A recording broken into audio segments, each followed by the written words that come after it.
Jadi menyuruh anak meminta maaf tanpa mendudukkan masalahnya dengan jelas itu tidak menghentikan konflik. Dia hanya menutupi sebentar. Sementara yang sakit hati mencari the second chance, the third chance, atau the fourth chance berikutnya. Orang tuanya lengah, adiknya dicidak lagi. Atau orang tuanya lengah, karena adiknya tadi yang dia merasa bahwa dia yang paling dirugikan, akhirnya dia menyakiti kakaknya.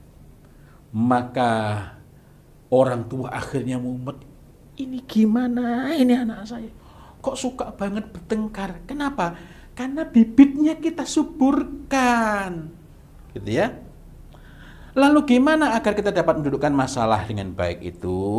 Untuk dapat mendudukkan masalah dengan baik, maka ada dua hal pada saat kita menanyai itu yang diperlukan, yakni rifq dan hilm.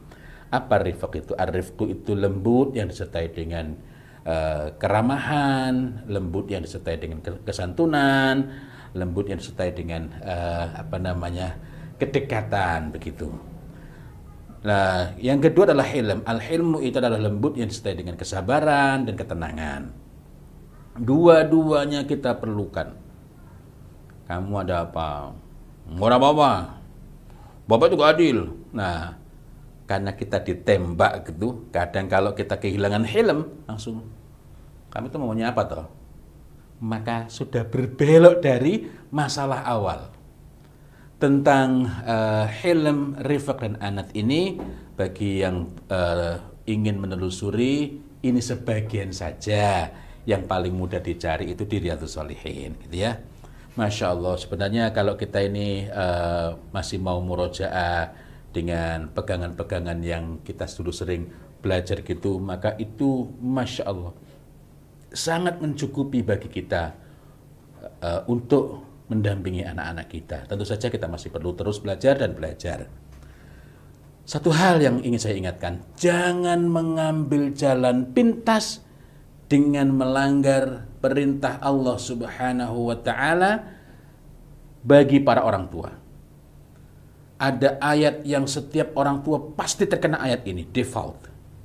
Selain kita perlu memperhatikan surat Al-Isra ayat 64. Tapi ayat ini adalah ayat yang merupakan keharusan bagi setiap orang tua, yakni Quran surat An-Nisa ayat 9. Di bagian terakhir Allah Subhanahu wa Ta'ala perintahkan kepada kita wal yaqulu qawlan sadida, dan berbicaralah dengan perkataan yang benar. Perkataan yang benar itu apa? Straight to the point. Jadi qawlan sadida, ya. Ada beberapa kandungan dalamnya, straight to the point, langsung pada pokok masalah, enggak bulat-bulat. Kemudian yang kedua, jujur. Yang ketiga, tidak menutup-nutupi kebenaran. Yang keempat, tidak mengandung kebohongan. Yang kelima, mau mengakui kesalahan. Ini yaqulu qawlan sadida. Apa yang saya maksud dengan hendaklah orang tua tidak melanggar perintah Allah Subhanahu wa Ta'ala untuk menegakkan yaqulu qawlan sadida? Apa yang saya maksud? Ada kalanya orang tua pengennya cepat selesai, adiknya nangis, misalnya ada anak yang kecil nangis, maka orang tua bermain drama. Udah, diam. Nanti kakak, biar bapak yang mukul. Lalu bapaknya, kakaknya dipanggil, sini. Udah, pura-pura dipukul. Kakaknya ya nggak sakit, memang nggak dipukul. Maka adiknya bergembira. Udah, biar kapok ya. Masmu biar kapok ya, kakak biar kakak kapok ya. Atau kenapa kau nak? Kau menangis? Biar ini. Kakakmu nih, biar bapak yang pukul ini. Nah, jadi kita menghadirkan situasi yang justru mengajari keburukan, gitu ya. Ini sangat buruk. Dari sini anak belajar mendendam. Apalagi jika melakukan drama itu hanya agar keributan segera reda, gitu ya. Ada beberapa akibat sangat fatal yang sangat mungkin dan bahkan sangat cepat terasa akibatnya. Yang pertama adalah anak yang berperan dalam drama itu udah nih. Padahal nggak dipukul. Kalau dipukul dia bapaknya keliru, tapi nggak dipukul juga keliru, gitu ya. Anak yang berperan dalam drama itu belajar berbohong, sekaligus belajar licik. Oh, I get the best lesson today. Dari mana? Dari bapaknya, dari emaknya. Kemudian yang kedua, anak yang berperan dalam drama itu juga belajar tidak percaya sama bapaknya. Oh, rupanya bapakku cuma gitu doang. Selama ini banyak tipu-tipunya. Siapa yang ngajari? Bapaknya sendiri. Maka ketika kita ngasih tahu anak kok susah sekali. Jangan-jangan kitalah yang sudah mengajari mereka untuk tidak percaya kepada kita. Ini kan musibah ini. Kemudian yang ketiga, anak yang ditenangkan, udah tuh biar kakak tuh, udah kakak udah kena itu, udah bapak pukul itu.